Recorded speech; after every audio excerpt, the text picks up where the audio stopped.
हापुड़ के जिलाधिकारी ने की अहम बैठक, जिसमें महत्वपूर्ण जानकारी देते जिलाधिकारी। आइए लेते हैं सीधी जानकारी। आप देख रहे हैं सच का कारवां न्यूज। पत्रकार दिलशाद अहमद की रिपोर्ट, हापुड़।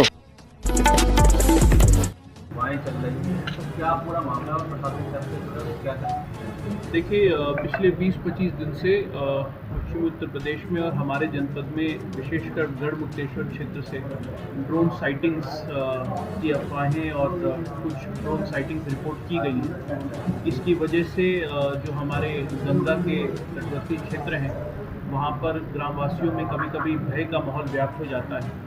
प्रत्येक साइटिंग या फिर प्रत्येक सूचना पर तत्काल जो पुलिस प्रशासन है उसके द्वारा रिएक्ट किया जाता है, मौके पर पहुंचते हैं और अधिकांश प्रकरणों में ये मिथ्या साबित होती है। पुलिस द्वारा कार्रवाई करते हुए कुछ अवांछनीय तत्वों को पकड़ा भी गया है, जिनके द्वारा बच्चों के खिलौने या फिर कबूतर के पैर में एलईडी बांधकर उसको उड़ाकर भय व्याप्त करने की एक कुछ प्रयास की जानकारी सामने आई है। कॉन्फिडेंस बिल्डिंग मेजर के लिए हमने ग्राम स्तर पर जो अपनी ग्राम सुरक्षा टोलियां हैं उनको सजग कर दिया है। थाने और चौकी स्तर पे चौकीदारों के साथ बैठक की गई है और हम और कप्तान साहब भी बहुत जल्द जनपद के समस्त चौकीदारों के साथ बैठक करके उन्हें इस चीज़ के प्रति सेंसिटाइज करेंगे ताकि गांव में कॉन्फिडेंस बिल्डिंग की कार्रवाई की जा सके।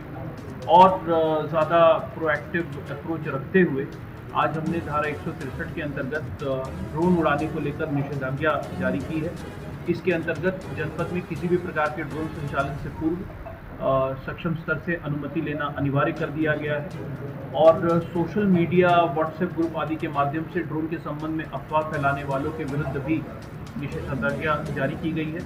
ऐसी स्थिति में अगर किसी के द्वारा ड्रोन साइटिंग, ड्रोन रिपोर्टिंग के विषय में कोई मिथ्यापूर्वक खबर चलाकर भय का वातावरण सृजित करने का प्रयास किया जाता है तो न केवल उनके विरुद्ध बल्कि उस व्हाट्सएप ग्रुप या फिर सोशल मीडिया पेज के एडमिन के विरुद्ध भी सख्त से सख्त कार्रवाई अमल में लाई जाएगी। इसके अलावा ड्रोन नियमावली के अंतर्गत भी जनपद को रेड जोन घोषित कर दिया गया है।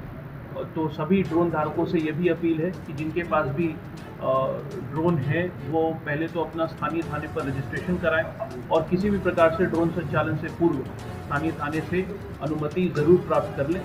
हमें पूरा विश्वास है कि इन सब कार्रवाइयों के बाद ड्रोन साइटिंग्स और ड्रोन रिपोर्टिंग्स जो कि पिछले हफ्ते 10 दिन में जिनकी संख्या में गिरावट दर्ज हुई है वो पूर्णतः समाप्त हो सकेगी। सर, धार्मिक आयोजन और जितने भी हैं उनमें ड्रोन की जो है वो इस्तेमाल करते हैं स्टूडियो वाले, तो सबसे ज़्यादा उनको होगी, तो उनको किसी को भी आपने दिशा निर्देश किसी प्रकार का दिया गया?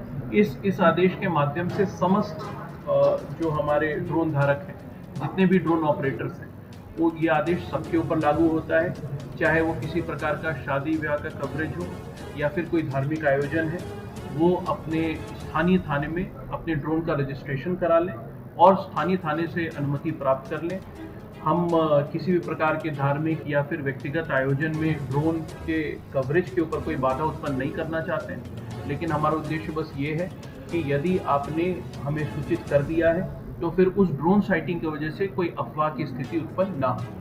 पूर्व सूचना देकर, पूर्व अनुमति लेकर ड्रोन संचालन को हम अनुमति देंगे। अब जो लोग पिटाई कर रहे हैं तो इनके खिलाफ क्या कार्रवाई की? देखिए, जो आज हम यहाँ पे प्रेस वार्ता कर रहे हैं उसका मुख्य उद्देश्य यही है कि अफवाहबाजों और असामाजिक तत्वों द्वारा अफवाह का माहौल फैलाकर किसी निर्दोष व्यक्ति या फिर किसी भी आम जन को के विरुद्ध मॉब आधारित कोई कार्रवाई ना हो।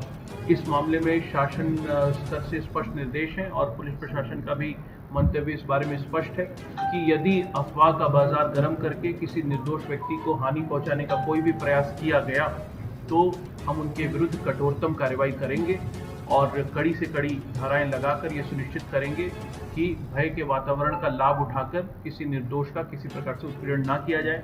पूर्व में भी जहाँ पे इस प्रकार की घटनाएं अगर सूचना में आई हैं तो पुलिस के विरुद्ध, ऐसे अवांछनीय तत्वों के विरुद्ध कड़ी कार्रवाई अमल में लाई जा रही है।